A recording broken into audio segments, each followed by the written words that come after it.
हाँ, कितने बच्चे आ गए भाई? कितने बच्चे आ गए? कोई बात नहीं, आ जाएंगे। देखो, एक बार मैं कल वाला थोड़ा सा रिवाइज करवाता हूँ आपको, क्योंकि जो कल मैंने आपको करवाया था उसकी आज हमारी जो रिक्वायरमेंट रहेगी, ठीक है। कल मैंने आपको दो चीजें बताई थी। एक मैंने आपको बताया था इलेक्ट्रिक पोटेंशियल एनर्जी, और एक मैंने आपको बताया था इलेक्ट्रिक पोटेंशियल। ये दो चीजें मैंने आपको बताई थी कल। तो उनको मैं एक बार फॉर्मुलेशन लिखता हूँ, बार बार जरूरत पड़ेगी आपको। देखिए, कल मैंने जो आपको करवाया था वो था electric potential energy. Electric potential energy. और एक मैंने आपको कल बताया था इलेक्ट्रिक पोटेंशियल के बारे में। इलेक्ट्रिक पोटेंशियल के बारे में बताया था, ठीक है। तो वैसे तो आपने पहले ही पढ़ रखा है काइनेटिक एनर्जी और पोटेंशियल एनर्जी के बारे में। काइनेटिक एनर्जी और इलेक्ट्रिक पोटेंशियल एनर्जी के बारे में आपने पहले ही पढ़ रखा है। Kinetic energy is the energy possessed by the particle because of its motion, because of its motion, उसकी मोशन के कारण जो एनर्जी किसी बॉडी के अंदर होती है वो काइनेटिक एनर्जी होती है। और पोटेंशियल एनर्जी क्या होती है, मैं लिख देता हूं यहाँ पे एक बार। Potential energy, potential energy of a body is the energy possessed by the body, possessed by the body due to its position, due to its position।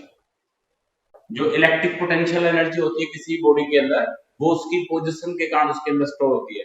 तो कल मैंने आपको बताया था, मैं फॉर्मूला लिखता हूं। कल मैंने आपको बताया था यहाँ पे ये मैंने क्यू चार्ज लिया था, क्यू चार्ज, और इसके इलेक्ट्रिक पोटेंशियल के अंदर मैंने क्या लिया था, एक पॉइंट ए लिया था, ठीक है। और वहां पे मैंने एक टेस्ट चार्ज रखा था जिसका नाम मैंने क्या लिया था, क्यू नोट। जिसका नाम मैंने क्या रखा था, क्यू नोट रखा था। अब आपको पता ही है कि ये क्यू चार्ज इस क्यू नोट चार्ज को इस डायरेक्शन में रिपेल करेगा, इस डायरेक्शन में रिपेल करेगा। तो ये जो फोर्स था वो कूलम्बिक फोर्स था, इलेक्ट्रोस्टैटिक फोर्स था, जो आउटवर्ड डायरेक्शन में होगा। तो कल मैंने आपको बताया था कि अगर आप इस क्यू नोट चार्ज के मोशन को आउटवर्ड डायरेक्शन में रोकना चाहते हैं तो आपको एक एक्सटर्नल फोर्स लगाना पड़ेगा, इसके इक्वल ही, इसके इक्वल ही, ताकि ताकि आप क्या कर पाओ, इस क्यू नोट चार्ज को विदाउट एक्सेलरेशन ए पार्टिकल से क्यू चार्ज की तरफ रिपेल कर पाओ, सॉरी खींच पाओ, अट्रैक्ट कर पाओ, ठीक है। तो मैंने आपको बताया था ये एफ अगर बाहर की तरफ फोर्स है तो इस साइड में आपने ई एक्सटर्नल फोर्स लगाया था, ई एक्सटर्नल फोर्स लगाया था इस डायरेक्शन में, जो एफ के बिल्कुल क्या था, इक्वल था। ये दो काम करता है, ये एफ को काउंटर बैलेंस कर देता है, इसके रिजल्ट को ओवरकम कर देता है, और हम फिर कांस्टेंट वेलोसिटी के साथ इस क्यू नोट चार्ज को इस साइड में लेके आ सकते हैं। तो अगर ये ए पॉइंट है आपका, और ये मैंने मान लिया यहाँ पे बी पॉइंट ले लिया, थोड़ा मैं यहाँ पर लेता हूँ, ये इस साइड में लगेगा एफ एक्सटर्नल फोर्स। ये इस डायरेक्शन में कौन सा फोर्स लगता है, यहाँ दिखा देता हूं मैं इसको। एफ एक्शनल फोर्स की डायरेक्शन है ये, इस दिशा में। अगर मेरे को इस चार्ज पार्टिकल को, इस चार्ज को ए से अगर बी तक लेके आना है, तो कल मैंने आपको बताया था यहां से यहां तक लेके आना है, थोड़ी सी डिस्टेंस अगर आपको कवर करना है इस क्यू नोट चार्ज की, तो आपको वर्क डन करना पड़ेगा। ये एक्सटर्नल फोर्स है जो वर्क करेगा। तो वर्क डन कौन सा था, work done in taking the Q note charge from A to B, A to B, वो मैंने आपको बताया था कल, A से B, A से B, F एक्सटर्नल जो फोर्स है इनटू कितना हो जाएगा, जितनी ये डिस्टेंस है, मान लिया ये डिस्टेंस जितनी भी है, मान लिया इसको dr मानो आप या dl मानो, जो भी आपको मानना है, ठीक है। मान लिया मैंने इसको dl मान लिया, ये जो A से B तक डिस्टेंस है, मान लिया इसको मैं क्या मान लेता हूँ, dl मान लिया मैंने इसको, ठीक है। इसको मैंने dl मान लिया था, तो ये आ गया था एफ डॉट डी एल, ठीक है, एफ डॉट डी एल, यानी this is the work done in taking the Q naught charge from A to B, वो था एफ एक्सटर्नल डी एल। लेकिन आपको पता ही है जो एफ ई होता है, एफ ई, इसकी वैल्यू कितनी होगी, क्यू नोट ई होगी। कितनी होगी, क्यू नोट ई, कितनी होगी, क्यू नोट ई होगी, क्यू नोट ई। क्यों होगी क्यू नोट ई, क्योंकि इलेक्ट्रिक फील्ड इंडस्ट्री चार्ज के कारण, क्यू चार्ज के कारण ई है, और चार्ज यहाँ पे कितना रखा हुआ है, क्यू नोट रखा हुआ है। अगर मैं फ्रैक्शनल फोर्स आपको पता ही है, इसको मैं ऐसे भी लिख सकता हूँ, यहाँ पे मैं नेगेटिव एफ ई ले सकता हूँ, नेगेटिव एफ ई ले सकता हूं मैं। नेगेटिव एफ क्यों? क्योंकि जो एक्शनल फोर्स है आपने जस्ट अपोजिट एफ के लगाया हुआ, उसकी डायरेक्शन एफ के उल्टा है और जो मैग्नीट्यूड है वो सेम है। अभी मैं एफ की वैल्यू यहाँ पे लिख सकता हूँ। अगर मैं यहाँ पे एफ की वैल्यू लिखूंगा तो ये नेगेटिव कंसर्न बाहर ही आ जाएगी, Q naught E D L. तो एक लिहाज से ये this is a small amount of work done by the external force in taking the Q naught charge from A to B, from A to B. मतलब हमारे पास जो work done आया वो कितना आया? वो आया, क्यू नोट को बाहर निकाल देता हूं मैं, और ये ए से बी और ये ई डॉट डीएल। जो ये चीज है, ये चीज ये क्या है? Line integral, line integral of electric field intensity. इसको हम लाइन इंटीग्रल बोलते हैं, इलेक्ट्रिक फील्ड इंटेंसिटी का। दूसरा मैंने आपको कल ये बताया था कि जो ये वर्क डन है, जैसे ये आपका क्यू नोट चार्ज है ए से बी तक आ गया है, जो जितना वर्क डन ये हुआ है, ये ए पे जो पोटेंशियल है उस चार्ज क्यू नोट का, और इलेक्ट्रिक पोटेंशियल है, जो इलेक्ट्रिक पोटेंशियल एनर्जी है के ऊपर, और जो बी के ऊपर इलेक्ट्रिक पोटेंशियल एनर्जी है इस क्यू नोट चार्ज की, उनके डिफरेंस के बराबर होता है। कल मैंने आपको बताया था आल्सो डब्ल्यू ए बी है जो, वो किसके बराबर होगा? पोटेंशियल एनर्जी जहां पे लास्ट में पहुंच जाएगा B and potential energy at A, इसके बराबर भी होगा ये, इज इक्वल टू, ये मैंने फाइनल फार्मूला आपको कल बताया था, ए से बी ई डॉट डीएल, ये मैंने आपको कल बताया था। ठीक है, तो this is a small amount of work done in taking the Q naught charge from A to B. अगर मेरे को किसी चार्ज को, कल मैंने आपको डेफिनेशन बताई थी इलेक्ट्रिक पोटेंशियल एनर्जी की। The definition of electric potential energy is that it is the work done in taking the test charge Q naught from infinity to that point. जैसे we have to find out the electric potential energy of a charge q naught in the electric field of the charge q, then we have to find out the work done in taking the q naught charge from infinity to that point, जिस point पे आप electric potential energy उसकी निकालना चाहते हो। Suppose करो हमारा जो ए पॉइंट है लेफ्ट, जो हमारा ए पॉइंट है वो इंफिनिटी के ऊपर है, और हम उस इंफिनिटी से उस q naught चार्ज को कहां पे लेके आना चाहते हैं? बी पॉइंट पे लेके आना चाहते हैं। तो मैं यहाँ पे क्या करूंगा? Work done from infinity to B U B, और ये ए की जगह हो जाएगा इंफिनिटी, और ये हो जाएगा क्यू ई, और ये infinity to D, and this is E dot D L, E dot D L. ध्यान देंगे यहाँ पे जो पोटेंशियल एनर्जी है इंफिनिटी के ऊपर, हम उसको क्या मानते हैं? जीरो मानते हैं, ये जीरो हो जाएगा। तो this is the work done in taking the q naught charge from infinity to b is equal to ub and is equal to q naught infinity to b e dot dl। ये हमारे पास एक formula बन जाता है, ये हमारे पास एक formula बन जाता है। याद रखना है आपने हमेशा कि जो इलेक्ट्रिक पोटेंशियल एनर्जी होती है वो लाइन इंटीग्रल लेते हैं इलेक्ट्रिक फील्ड इंटेंसिटी का, और जिस चार्ज के आपको electric field electric potential energy निकालनी है वो इसके इनटू में आ जाता है, और ये नेगेटिव होता है। ये क्या होता है? नेगेटिव। तो ये हमारे पास u v की वैल्यू आ गई। This is the value of electric potential energy of charge q naught at point b is equal to negative q naught infinity to b e dot dl। वही definition को prove करता है। This is the work done in taking the q naught charge from infinity to b। ये इसको आप इससे भी represent कर सकते हो, आप इसको ये भी बोल सकते हो कि this is the negative of the, this is the product of the q naught charge and negative of the line integral, line integral of the electric field intensity. तो ये हमारी डेफिनेशन बन गई थी। फिर मैंने आपको कल बताया था इलेक्ट्रिक पोटेंशियल के बारे में। इलेक्ट्रिक पोटेंशियल जो होता है वो हम उसको P से रिप्रेजेंट करते हैं। सपोज आपको इलेक्ट्रिक पोटेंशियल P पॉइंट पे निकालना है, तो कल मैंने आपको बताया था कि electric potential is the ratio of the electric potential energy to the charge. तो UB की जो वैल्यू है वो हमारे पास है, वो कितनी है? Minus Q naught infinity to B E dot dl, ये हमारे पास वैल्यू है, और नीचे आ जाएगा चार्ज, क्यू नॉट से क्यू नॉट कैंसिल हो जाएगा। तो this is the electric potential at point B. Electric potential at point B is the line integral of the electric field intensity from infinity to B, negative of the line integral of the electric field intensity from infinity to B, from infinity to B. ये हमारे पास किसकी value आ जाएगी? VB की value आ जाएगी। किसकी value आ जाएगी? VB की। किसी बी पॉइंट पे इलेक्ट्रिक पोटेंशियल में निकाल दिया। यूनिट आपको पता ही था कि जो इलेक्ट्रिक पोटेंशियल एनर्जी होती है, एनर्जी है, तो इसकी यूनिट कितनी है? जूल है। और इलेक्ट्रिक जो पोटेंशियल रहता है उसकी यूनिट क्या होगी? वोल्ट। क्या होगी? वोल्ट। ये तो होगी एसआई, और सीजीएस में इसकी यूनिट होती है स्टेट वोल्ट। स्टेट वोल्ट ये होती है सीजीएस में। तो ये चीजें मैंने आपको कल बताई थी। ये फॉर्मूले आपने याद करने हैं, ध्यान देंगे आप। जो इलेक्ट्रिक पोटेंशियल एनर्जी है उसमें लाइन इंटीग्रल के साथ में क्यू नॉट मल्टीप्लाई होता है, मतलब चार्ज मल्टीप्लाई होता है, और इलेक्ट्रिक पोटेंशियल के केस में वो ऐसा नहीं होता। इलेक्ट्रिक पोटेंशियल के केस में ऐसा नहीं होता। और एक एग्जांपल और आपने याद रखना है कि जो वर्क डन है, ये रहा वर्क डन की जो वैल्यू है ए से बी तक वर्क डन की जो वैल्यू होती है वो किसके बराबर होती है? Electric potential energy at point B minus electric potential energy at point A, तो ये डिफरेंस के बराबर होती है। ये फॉर्मूला भी आपने याद रखना है। तो ये फॉर्मूले हम आज यूज करेंगे आज के एक्सप्रेशंस के अंदर। हाँ भाई, ये क्लियर है क्या? सारा समझ में आ गया सभी को? ये हेलो, अरे सबको समझ में आ गया क्या ये? ओके, नेक्स्ट देखिए। अभी अभी आज का जो फर्स्ट हमारा टॉपिक है वो क्या है?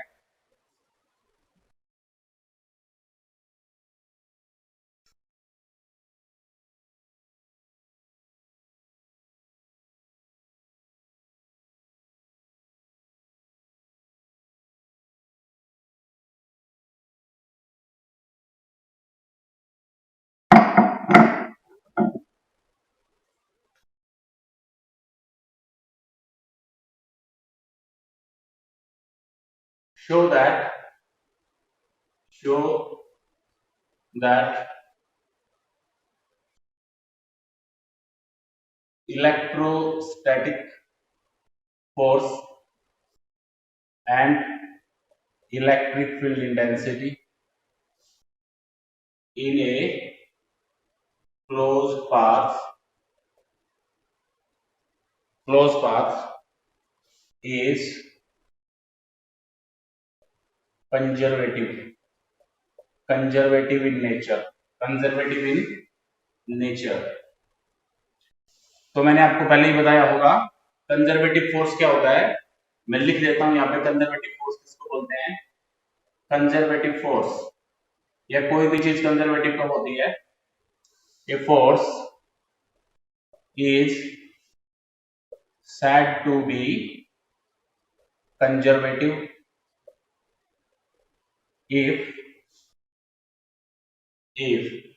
और एक क्लोज पाथ लिख देता हूं मैं। In a close path is said to be conservative over a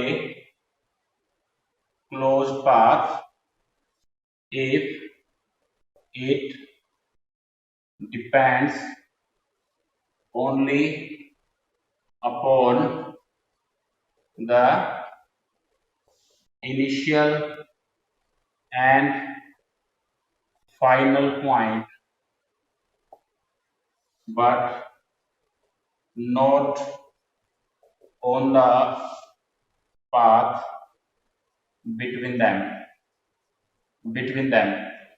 कोई भी जो फोर्स है या कोई भी जैसे इलेक्ट्रिक फील्ड इंटेंसिटी है किसी क्लोज पाथ में, वो कंजर्वेटिव तब कहलाएगी जब वो केवल इनिशियल और फाइनल पॉइंट के ऊपर ही डिपेंड करती हो, बीच का जो पाथ है उसके ऊपर डिपेंड ना करती हो। उसको हम क्या बोलेंगे? कंजर्वेटिव फोर्स बोलेंगे। तो आपने ये दिखाना है कि जो इलेक्ट्रोस्टैटिक फोर्स है और जो इलेक्ट्रिक फील्ड इंटेंसिटी है इन ए क्लोज पाथ वो क्या होती है? कंजर्वेटिव होती है। वो क्या होती है? कंजर्वेटिव होती है। देखिए मैं क्या करता हूं, look at the close path. जैसे क्या हुआ, हमने ए से स्टार्ट करा और हम बी पे चले गए। हमने ए से स्टार्ट करा और बी पे हम चले गए। तो ये ए और जो बी पॉइंट है वो किसी चार्ज के इलेक्ट्रिक फील्ड के अंदर है। किसी चार्ज के क्या है? इलेक्ट्रिक फील्ड के अंदर है। और वापिस फिर ये हमारा पाथ नंबर 1 है, और फिर वापिस हम बी से आए और कहा चले गए? ए पे चले गए। ये हमारा पाथ नंबर 2 है। ये हमारा पाथ नंबर 2 है। तो देखिए we know that we know that work done in taking q naught charge from point a to b वो किसके बराबर होता है? मैं आपको बता देता हूँ किसके बराबर होता है। वर्क डन बराबर किसके होता है? माइनस क्यू नॉट और फिर यहाँ पे कितना हो गया था, ई की तरफ में आ जाएगा। अगर मैं क्यू को अंदर रखता हूँ तो फिर ये हो जाएगा F E dot D L. आपकी मर्जी है ये, ठीक है। अगर एफ ई की वैल्यू रख दोगे तो क्यू ई की आ जाएगा। इसका मतलब यहाँ पे ये इलेक्ट्रोस्टैटिक फोर्स भी आ सकता है, या फिर मैं इसको ऐसे भी लिख सकता हूँ minus A to B Q naught, ये आपका क्या हो जाएगा बाहर, फिर ये एफ आ जाएगा। कितना आ जाएगा, एफ आ जाएगा। डॉट प्रोडक्ट ऑफ, सॉरी ई आ जाएगा, यहाँ पे इलेक्ट्रिक फील्ड इंटेंसिटी आ जाएगी। Dot product of the electric field intensity and DL, यहाँ पे dot product of force and DL. तो यहाँ पे ये क्या है, इलेक्ट्रोस्टैटिक फोर्स है और यहाँ पे इलेक्ट्रिक फील्ड इंटेंसिटी है। तो डब्ल्यू ए की बी की वैल्यू इसके बराबर भी ये भी लिख सकते हो आप, ये भी लिख सकते हो, और एक लिख सकते हो आप क्या, electric potential energy at B minus electric potential energy at A, ये भी लिख सकते हो आप, ठीक है। ये हमारी इक्वेशन नंबर एक, ये हमारी इक्वेशन नंबर एक है। ये हमने पाथ नंबर एक को फॉलो करा। इसके बाद आप पाथ नंबर दो को फॉलो करेंगे, फिर आपको आना है बी से ए तक।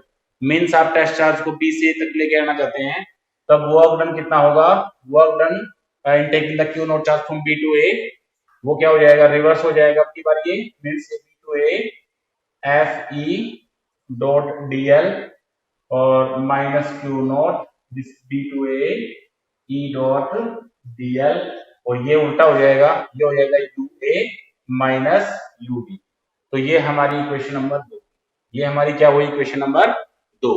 अगर मैं एक और दो को जोड़ दूं, केवल मैं दो केस लूंगा, ये और ये मैंने जोड़ दिया, मतलब W A B plus W B A, means आप ए से चले, ए से चले आप और बी से होते हुए दोबारा ए पे आ गए आप, ठीक है।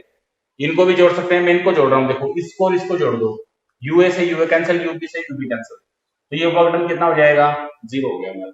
वर्क डन कितना हो गया भाई, जीरो। तो इसका क्या मतलब हुआ, डब्ल्यू ए बी ए, इसको मैं लेता हूँ ए से चले बी के थ्रू, फिर ए पे आ गए, तो ये कितना हो गया हमारा, जीरो हो गया। कितना हो गया हमारा, ये जीरो हो गया। वर्क डन हमारा क्या हुआ, जीरो हुआ ए से बी तक। मतलब आप ए से बी तक चले गए और वापस बी से ए तक चले गए, तो वर्क डन हमारा कितना आया, जीरो। अगर आप क्लोज पाथ में वर्क डन ए से बी और बी से ए अगर आप जीरो दिखा देंगे, तो इसका क्या मतलब हो जाएगा कि वो जो फोर्स इन्वॉल्व है, यहाँ पे जो फोर्स इन्वॉल्व है और जो यहाँ पे ये इलेक्ट्रिक फील्ड इंटेंसिटी इन्वॉल्व है, वो ओवर द क्लोज पाथ वो कंजर्वेटिव है। वो क्या है, कंजर्वेटिव है नेचर के अंदर, क्योंकि वो केवल इनिशियल और फाइनल पोजीशन पे डिपेंड करते हैं, ठीक है। किस पे डिपेंड करेंगे, केवल इनिशियल और फाइनल पोजीशन पे डिपेंड करेंगे। मींस आप यहाँ से यहाँ तक चले, ए से बी तक भी आए, फिर बी से ए तक भी आ गए, फिर भी आपका कुछ काम नहीं हुआ, यहाँ पे दोबारा से आने के बाद नेट वर्क डन कितना आया, जीरो। तो इसका मतलब वर्क डन है जो by any force in the closed path, if work done by any force in a closed path is zero, then we can say that that force, that electrostatic force or other force will be conservative, will be conservative। तो इसका मतलब ये आपका जो force है वो क्या हो जाएगा, आपका कंजर्वेटिव हो जाएगा। क्या हो जाएगा, कंजर्वेटिव हो जाएगा, कंजर्वेटिव हो जाएगा। तो ये इसमें मामला था। आपको ये मेरे ख्याल में समझ में आ गया होगा। हाँ भाई, समझ में आ गया ये आपको, सबको समझ में आया कंजर्वेटिव क्या होता है। फोर्स आपने, वर्क डन आपने जीरो दिखाना था, ठीक है। मैंने ये आपको आपकी क्लैरिटी के लिए इक्वेशन लिख दी है, ताकि आपको समझ में आए कि इसमें फोर्स भी है और इलेक्ट्रोस्टैटिक इलेक्ट्रिक फील्ड इंटेंसिटी भी है। बाकी आपने जोड़ना इसको और इसको है, तो डब्ल्यू ए बी आपका जीरो आ जाएगा, ठीक है। समझ में आ गया ना सभी को ये। ओके, नेक्स्ट टॉपिक देखिए।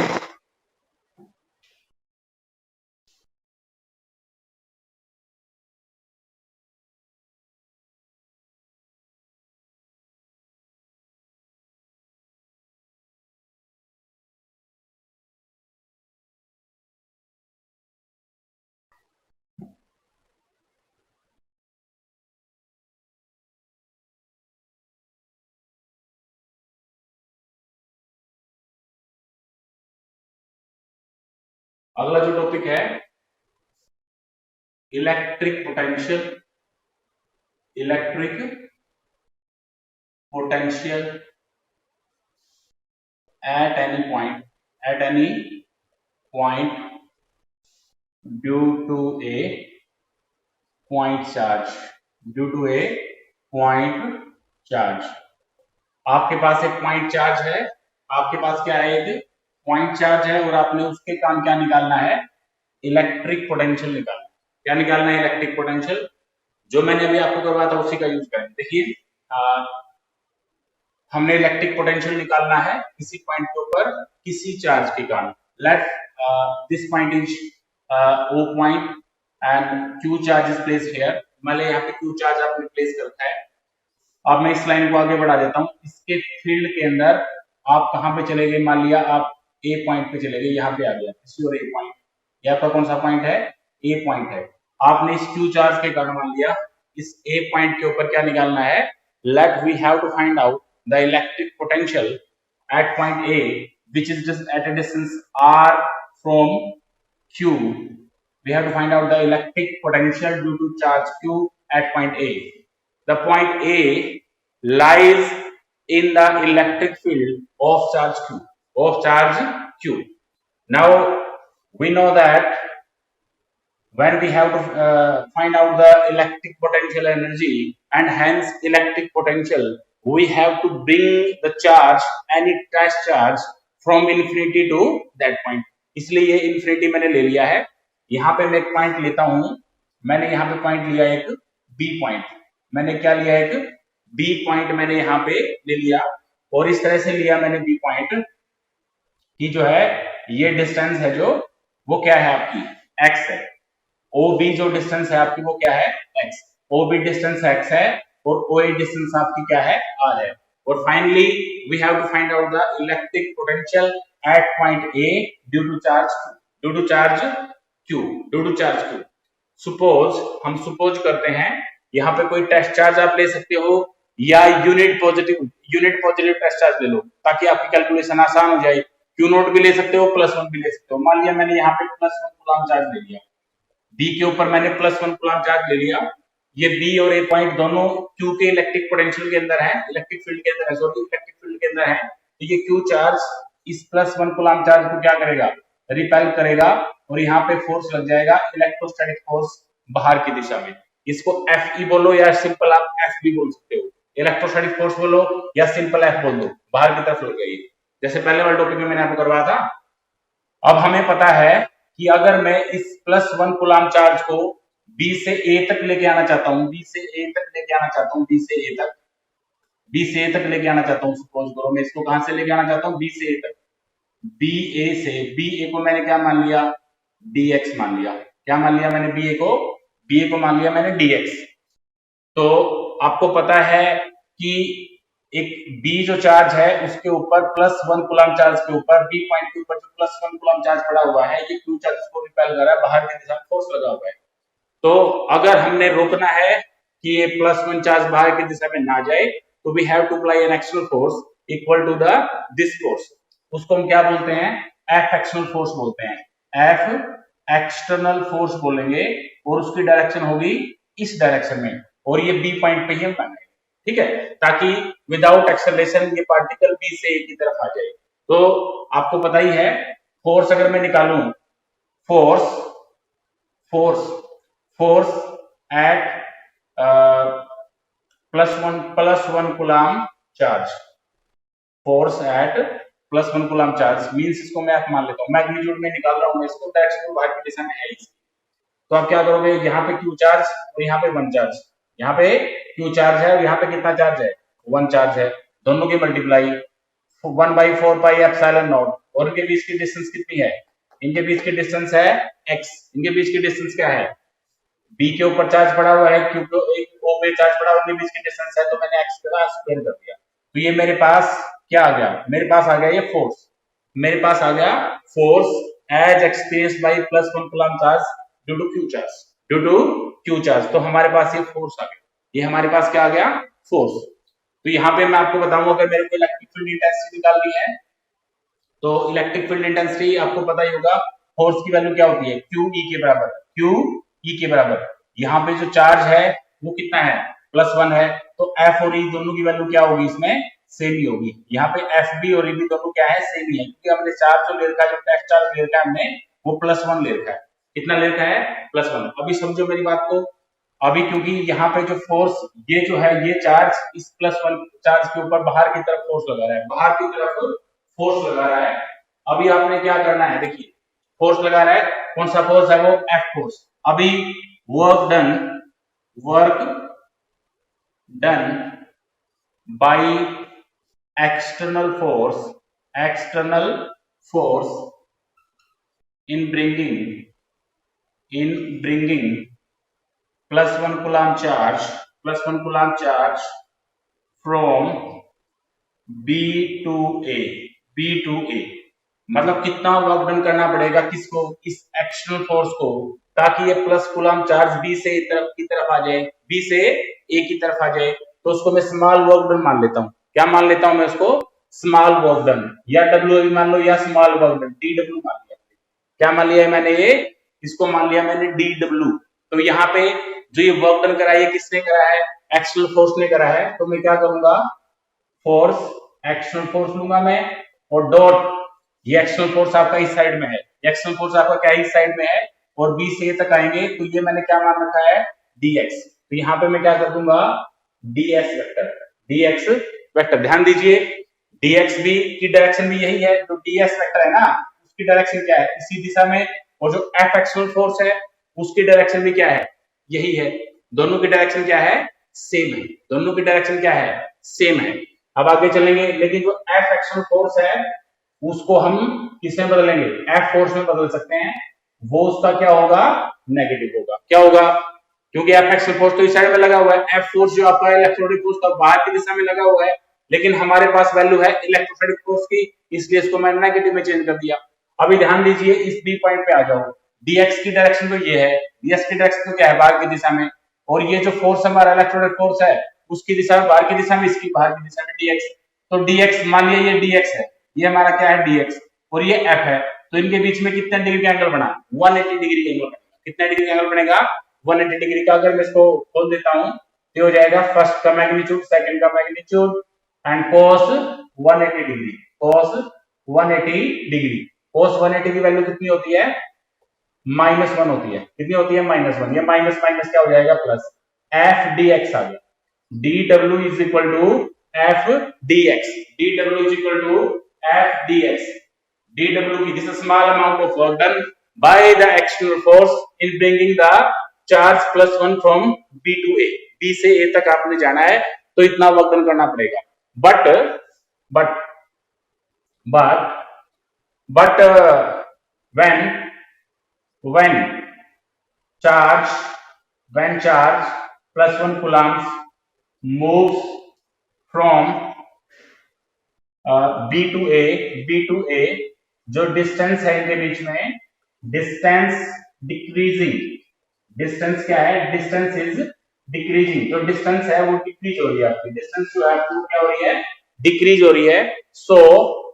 सो जो ये डिस्टेंस, जैसे मान लिया बी और ए के बीच में डिस्टेंस है ये भी, और जो ये ओवरऑल डिस्टेंस है, आपको अगर क्यू की तरफ आना है तो ये ओवरऑल डिस्टेंस कितनी है आपकी? x है। तो मैं इस dx को, क्योंकि डिस्टेंस डिक्रीज हो रही है, इसलिए मैं इस dx को किससे रिप्लेस करूंगा? -dx से मेरे को रिप्लेस करना पड़ेगा। सो replace dx by -dx। dx को आप किससे रिप्लेस करोगे? -dx से। क्यों रिप्लेस करेंगे आप? क्योंकि जैसे ही आप चार्ज को यहां से यहां तक इस साइड में लेके आएंगे, डिस्टेंस कम हो रही है। जैसे ही आप इस क्यू की तरफ जाएंगे +1 कूलम चार्ज को लेकर के, वैसे वैसे उतनी ही डिस्टेंस आपकी क्या होती जाएगी? कम होती जाएगी। उतनी ही डिस्टेंस आपकी क्या होती जाएगी? कम। तो इसलिए मैं क्या करूंगा, जो ये डिस्टेंस है dx है, जो इसको मैं -dx से रिप्लेस कर दूंगा। तो अब मेरे पास जो फॉर्मूला बचेगा वो देखिए क्या बचेगा। वो फॉर्मूला क्या बचेगा? देखिए, सो डी डब्ल्यू मेरे पास कितना आया? F negative dx। इस dx को मैंने नेगेटिव dx से रिप्लेस कर दिया, ठीक है। बट एक्चुअली हम क्या चाहते हैं? इलेक्ट्रिक पोटेंशियल की जो डेफिनेशन है, इलेक्ट्रिक पोटेंशियल की जो डेफिनेशन है वो क्या है? इलेक्ट्रिक पोटेंशियल की डेफिनेशन, इलेक्ट्रिक पोटेंशियल की डेफिनेशन ये थी कि हमें वर्क डन करना पड़ेगा किसी चार्ज को लेके आने में इंफिनिटी से कहां तक? इंफिनिटी से, मान लिया किस पॉइंट पे लेके आना चाहते हैं आप? एक पॉइंट पे लेके आना चाहते हैं, और उसको 4 से डिवाइड कर देंगे। सबसे पहले तो मैं क्या निकालना था? सबसे पहले मैं इलेक्ट्रिक पोटेंशियल एनर्जी निकालनी थी।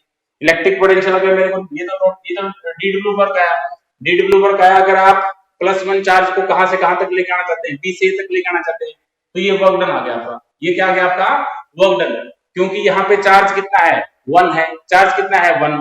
तो इसका मतलब इलेक्ट्रिक पोटेंशियल एनर्जी जो आएगी और इलेक्ट्रिक पोटेंशियल वो दोनों ही यहाँ पे क्या है, सेम है, दोनों ही यहाँ पे क्या है, सेम है। तो अब मैं क्या करूंगा, total work done, total work done, total work done in taking +1 charge from infinity to A point. Infinity to किस पॉइंट पे लेके आना, मैंने पहले ही बताया था आपको, ए पॉइंट पे लेके आना चाहते हैं आप। मतलब पहले जो हमारा जो +1 चार्ज वो इंफिनिटी पे पड़ा है, डिस्टेंस हमारी इंफिनिटी है। अगर आप ए पे ले आएंगे तो क्यू से इस पॉइंट ए की डिस्टेंस कितनी है हमारी, आर है। तो total work done D W की जगह में डब्ल्यू कर दूंगा और मैं यहाँ पे इसकी लिमिट ले लूंगा। अभी कहां से कहां तक, इंफिनिटी से कहां तक लेके आना है अपने, आर तक। इंफिनिटी से कहां तक लेके आएंगे, आर तक। ए पॉइंट पे लेके आना चाहते हैं तो डिस्टेंस कितनी है, आर। फिर है एफ डी एक्स। लेकिन हमारे पास एफ की वैल्यू है, एफ की वैल्यू हमारे पास कितनी है, मैंने निकाल ली थी एफ की वैल्यू, दोबारा से निकाल देता हूं, मैंने साफ कर दी। यहाँ पे मैंने एफ की वैल्यू निकाल रखी थी, जो कोलम्बिक फोर्स था उसकी वैल्यू निकाल रखी थी मैंने। वो क्या आएगी, Q by 4 pi epsilon not x square, अगर आपको याद हो ये वैल्यू थी। ठीक है, क्योंकि यहाँ पे क्यू चार्ज है, यहाँ पे 1 चार्ज है, इनके बीच की डिस्टेंस कितनी है, एक्स है। तो वो आ गया था दोनों चार्जेस का मल्टीप्लिकेशन बाई उनके बीच की डिस्टेंस का स्क्वायर 1/4 पाई एप्सिलॉन नॉट। ये हमारे पास किसकी वैल्यू आ गई, एफ की वैल्यू। तो अभी हमने क्या करना है, इनका इंटीग्रेशन करना है। इंटीग्रेशन वैसे मैंने बता नहीं रखा आपको, क्यू कांस्टेंट बाहर निकल जाएगा, 4 पाई एप्सिलॉन नॉट भी बाहर निकल जाएगा, तो हमारे पास बचेगा इंफिनिटी से आर, ये x माइनस टू dx बच गया। तो अभी आप क्या करोगे, देखिए इसको मैं ऊपर वाले को साफ कर देता हूं। ध्यान देना, एक फॉर्मूला होता है इंटीग्रेशन का, x power n integration with respect to x। तो इंटीग्रेशन होता है पावर में एक जोड़ देंगे, वही पावर क्या आ जाएगी नीचे।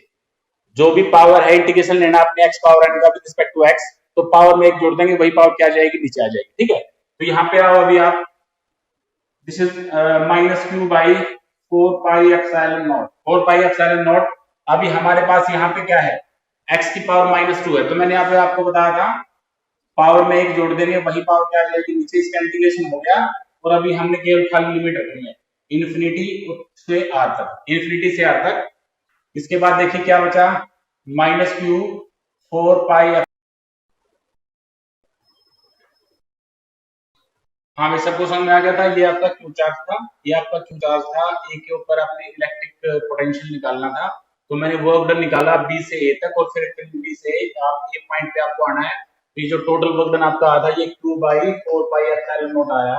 तो ये जो वर्क डन आपका आया है वही क्या है, इलेक्ट्रिक पोटेंशियल एनर्जी है। इलेक्ट्रिक पोटेंशियल एनर्जी की डेफिनेशन क्या है, is the total amount of work taking the unit positive test charge, या जो भी टेस्ट चार्ज है उसको इंफिनिटी से अगर आप किसी पॉइंट पे लेके आएंगे, वो इलेक्ट्रिक पोटेंशियल एनर्जी होता है। ठीक है, लेकिन हमें निकालना है इलेक्ट्रिक पोटेंशियल, क्योंकि यहाँ पे हम किस चार्ज को टेक ओवर कर रहे हैं, किसको लेके जा रहे हैं, +1 चार्ज को लेके जा रहे हैं।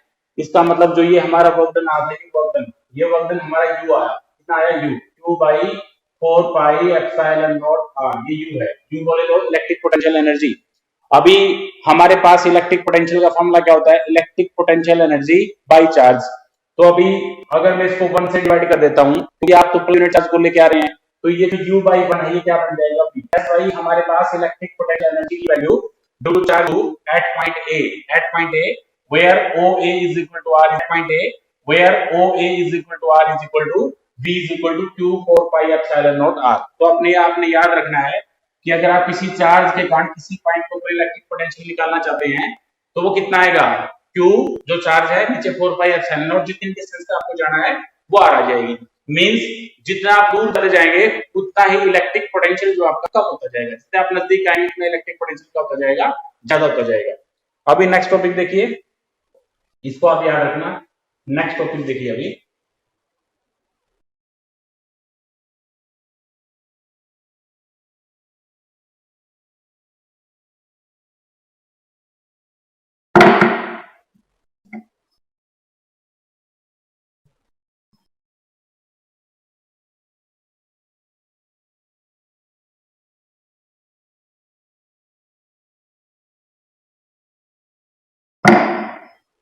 अगला जो टॉपिक है electric potential electric potential at any point due to group of point charges मतलब बहुत सारे पॉइंट चार्जेस हैं, बहुत सारे क्या हैं पॉइंट चार्जेस हैं, बहुत सारे पॉइंट चार्जेस हैं और उनके कारण किसी एक पॉइंट के ऊपर आपने क्या निकालना है, इलेक्ट्रिक पोटेंशियल निकालना। सपोज ये हमारा Q1 चार्ज है, ये हमारा Q2 चार्ज है, ये हमारा Q3 चार्ज है, ये Qn चार्ज है, एट लास्ट Qn चार्ज है। यहाँ पे हमारा एक P पॉइंट है, तो हम क्या करेंगे, देखिए यहाँ पे हम क्या करेंगे, यहाँ पे ये P चार्ज है आपका, कौन सा चार्ज है, P चार्ज, P। तो क्या था, सपोज इस Q1 चार्ज से P तक जो डिस्टेंस है वो है R1, इस Q2 चार्ज से P तक जो डिस्टेंस है वो है R2, इस Q3 चार्ज से जो P तक डिस्टेंस है वो क्या है, R3, और एट लास्ट इस Qn चार्ज से P की डिस्टेंस है कितनी, Rn। तो आपने इस P पॉइंट के ऊपर टोटल इलेक्ट्रिक पोटेंशियल निकालना है due to charge Q1, Q2, Q3, Q4, Q5 and at last Qn। We have total n charges starting from Q1 to Qn। तो हमें पता है V1 कैसे निकालोगे आप, electric potential due to charge Q1 at point P। तो क्या आएगा फॉर्मूला, ऊपर चार्ज 4 पाई एप्सिलॉन नॉट, जितनी डिस्टेंस है वो कितनी डिस्टेंस है, R1। इसके बाद V2 Q2 4 pi epsilon not R2। इसके बाद एट लास्ट V3 निकालोगे तो कितना आ जाएगा, Q3 4 pi epsilon not R3। और एट लास्ट आप क्या निकाल सकते हो, Vn। ऊपर आ जाएगा चार्ज, नीचे आ जाएगा 4 pi epsilon not Rn distance लेनी है, ठीक है। तो जो टोटल इलेक्ट्रिक पोटेंशियल आएगा वो क्या, किसके बराबर आएगा, V is equal to V1 plus V2 plus V3 and at last Vn। तो इसका मतलब V1 की वैल्यू कितनी हुई, ये मैं वैसे कॉमन ले रहा हूं सभी में, इन सभी में 1/4 पाई एप्सिलॉन नॉट कॉमन है तो मैंने कॉमन ले लिया सभी में 1/4 पाई एप्सिलॉन नॉट कॉमन। तो पहले में कितना बचेगा, Q1 R1, दूसरे में कितना बचेगा Q2 R2, और तीसरे में कितना बचेगा Q3 R3, और एट लास्ट NF में कितना बचेगा Qn बाई Rn। अभी क्या करोगे आप, इसको समेशन में लिख सकते हो, this is summation of from starting from I to I1 is equal to 1 to n Qi by Ri। तो ये हमारे पास टोटल इलेक्ट्रिक पोटेंशियल आ जाएगा, किस पॉइंट के ऊपर आएगा, ये P पॉइंट के ऊपर, because of charges Q1, Q2, Q3 and Qn। तो ये हमारा फाइनल एक्सप्रेशन आ जाएगा। हमें समझ में आ गया ये, हेलो, ओके। नेक्स्ट देखिए, इसमें आ गया ये, हेलो, ओके। नेक्स्ट देखिए, इसको अगर हम पोजीशन वेक्टर फॉर्म में निकालना चाहते हैं तो फिर कैसे निकालेंगे, इसी को पोजीशन वेक्टर की टर्म में, इसी को हम निकालेंगे पोजीशन वेक्टर की टर्म में। ध्यान से देखना, केवल एक को ही, उससे ही आपको समझ में आ जाएगा, ध्यान से देखना। Let we have a coordinate system. अब की बार electric potential at any point due to group of point charges in terms of position vector की टर्म में, ठीक है। ये हमारा क्या है, x, और ये क्या है हमारा y, and this is origin. Suppose ये हमारा Q1 चार्ज है, इसका जो पोजीशन वेक्टर है वो क्या है, R1 है, और यहाँ पे एक P पॉइंट है, इसका पोजीशन वेक्टर मैं मान लेता हूँ R0 है, R0। इसके बाद ये Q2 है, इसका पोजीशन वेक्टर मैं मान लेता हूँ Q2 का R2 पोजीशन वेक्टर, और एट लास्ट यहाँ पे क्या है, Qn है, क्या है, Qn है। इसका एक सेकंड रुकना भाई, एक सेकंड रुकना भाई।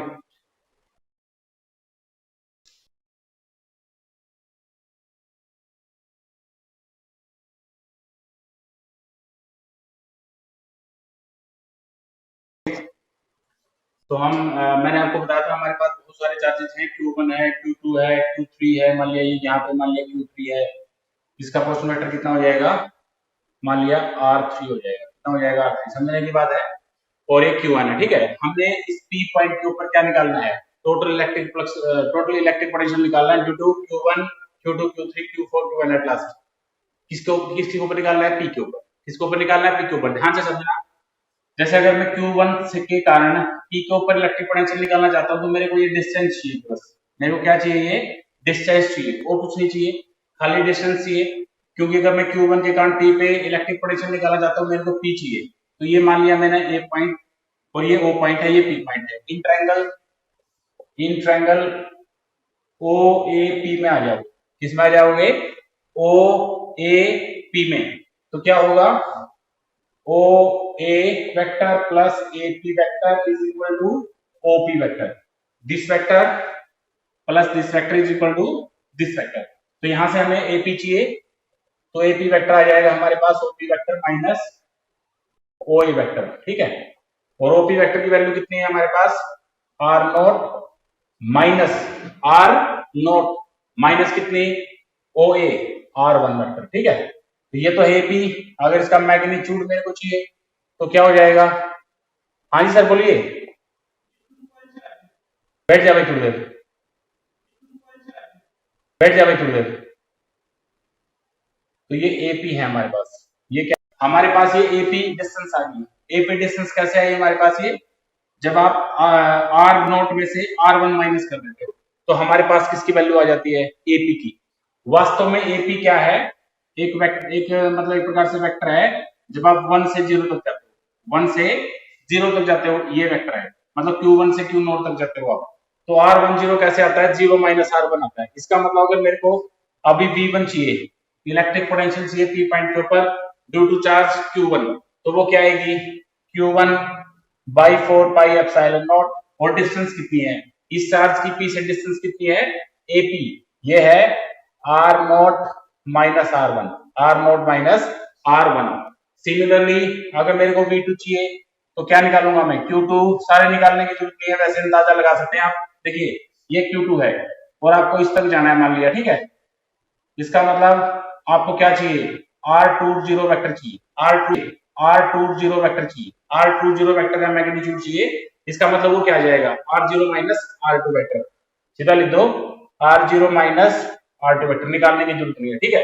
सिमिलरली हमारे पास V3 आ जाएगा, V3 आ जाएगा Q1 4 pi epsilon not R not minus R3, ठीक है। और एट लास्ट क्या आ जाएगा, Vn वो आ जाएगा Qn 4 pi epsilon not R not minus Rn, ठीक है। और V की वैल्यू आ जाएगी V1 plus V2 and at last Vn। तो आप क्या करोगे, V इन सभी को जोड़ दो, V1 V2 V3 और Vn सभी को जोड़ दो, 1/4 पाई एप्सिलॉन नॉट कॉमन आ जाएगा, क्या क्या बचेगा, यहां पे बच जाएगा हमारा Q1 by this, Q1 by R not minus R1। दूसरा बचेगा Q2 R not minus R2। इसके बाद एट लास्ट बचेगा Qn R not by Rn, ठीक है। अगर आप इसको कंबाइन फॉर्म में लिखना चाहते हैं तो ये हो जाएगा summation from I to N, ये Qi, ये हो जाएगा R नॉट माइनस Ri, ये हमारे पास टोटल V है, ये हमारे पास टोटल V है, ठीक है। इस तरह से आपने इसको निकाल देना, ठीक है। ये टॉपिक करने हैं भैया, आपने समझ में आया क्या आपको, ये अरे करने हैं भैया, आपने समझ में आया क्या आपको ये।